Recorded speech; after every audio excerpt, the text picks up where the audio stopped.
শুভ নববর্ষ। সবাই কেমন আছো? আশা করি ভালো আছো। তো কাকলি রানী কিচেনে তোমাদের সবাইকে আমি আজকে কি রান্না দেখাবো। তো প্রথমে আজকে সকালবেলা আমি ইলিশ মাছ বের করে নিলাম, পান্তা খাবো। তো পহেলা বৈশাখে তো পান্তা না খেলে হয় না। ইলিশ মাছ ভাজি, পান্তা ও শুকনো লঙ্কা। তো ঘুম থেকে উঠেই মাছ একটা ভিজিয়ে রাখলাম। মাছ আমার কাছে এত বড় ছিল না, ছোটো সাইজেরই দুইটা ইলিশ মাছ ছিল, তো একটা নিয়ে নিলাম। একটাই নিলাম, আমরা দুজনেই খাবো। ওরা ছেলে মেয়ে তো খেতেই চায় না, কাটার বাইরে ইলিশ মাছ পছন্দ করে না।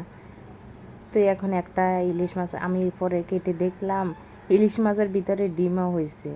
আমি কি ভালোই হয়েছে, যাতে ভাজিটা করব। ডিম হয়েছে, ডিমটুকু এই মাছের ভিতরে থাকবে, বের আর করবো না। তো প্রথমে খেয়াল করিনি, যদি প্রথমে খেয়াল করতাম তাহলে ডিম বের করে নিতাম। ডিম দিয়ে অন্য কিছু আবার রান্না করা যেত। তো লেজাটুকু আমি একটু বড়ই রাখলাম, লেজা যাতে আমি খাবো, একটু যে লেজাটা বড় রাখলাম, আর একটু কেটে কেটে দিলাম যে লবণ মরিচ যাতে ঢুকে। তো এখন আর কি ভেজে নেব, মাথাও ভেজে নেব, পুরো ইলিশ মাছটা আজকে আমি ভেজে নেব। তো লবণ দিলাম, হলুদ দিলাম, একটু লঙ্কার গুঁড়ি দিলাম, ইলিশ মাছের তেলও নিয়ে নিলাম। এখন মেখে নেব, আমি মেখে পরে ভেজে নেব।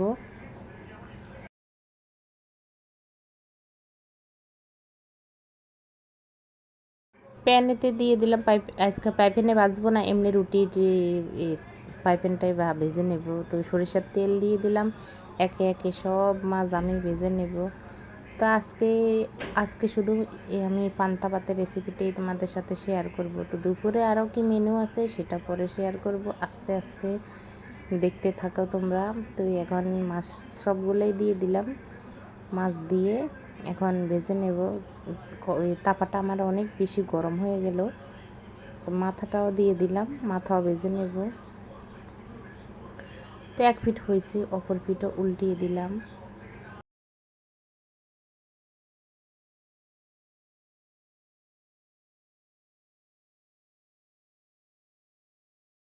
তোমাদের পহেলা বৈশাখ কার কেমন কাটলো অবশ্যই জানাবে। আমরা তো ঘরের বন্দি, কোনো বাইরে যাওয়া হয় না, স্কুল বন্ধ, তারপরেও কোনো জায়গায় এবার যাওয়া হয়নি।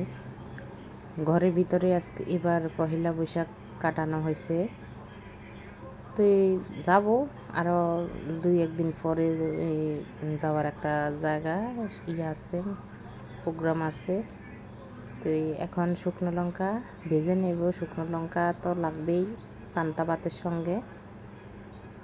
তো 3টা শুকনো লঙ্কা নিলাম, আমি 3টা শুকনো লঙ্কাই নেব, আমার খুবই পছন্দ শুকনো লঙ্কা। তো এখন বস এই যে ভেজে 3টাই তুলে নেব।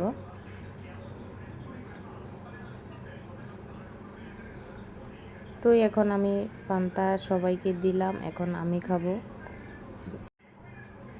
এক টুকরো পেঁয়াজ নিয়ে নিলাম, ইলিশ মাছ লেজা মাথা দুইটাই নিয়ে নিলাম, আর 3টা শুকনো লঙ্কা। আগে কিন্তু আমি একটু লবণও বেশি পরিমাণে নিয়ে নিলাম, তোমাদের আর দেখাইনি। তো এখন আমি ওই যে কালকে রান্না করলাম পাঁচন, তো আমাদের ওদিকে তো নিয়ম, যেদিন রান্না করবে পাঁচন সেদিন তো খাবে, পরের দিন এরকম পান্তা ভাতের সঙ্গে পাঁচন খাওয়া নিয়ম আছে। কেউ কেউ আবার ইলিশ মাছও ভাজে। তো আমি সব কিছু নিয়ে বসে গেলাম। ইলিশ মাছের তেল, মাথা, একবারে পেঁয়াজ, যে মজার খাবার না খাইলাম আজকে সকালবেলা। মানে অনেক দিন পরে মনে হলো একটু তৃপ্তিভাবে ভাত খেলাম। তো তোমাদের কার কার এভাবে খেতে ভালো লাগে অবশ্যই জানাবে। তো আজকের ভিডিওটি কেমন লাগলো সেটাও জানাবে। তো ভালো লাগলে লাইক দেবে, শেয়ার করবে, কমেন্ট করবে। তো আজকের মতন ভিডিও পর্যন্ত টাটা।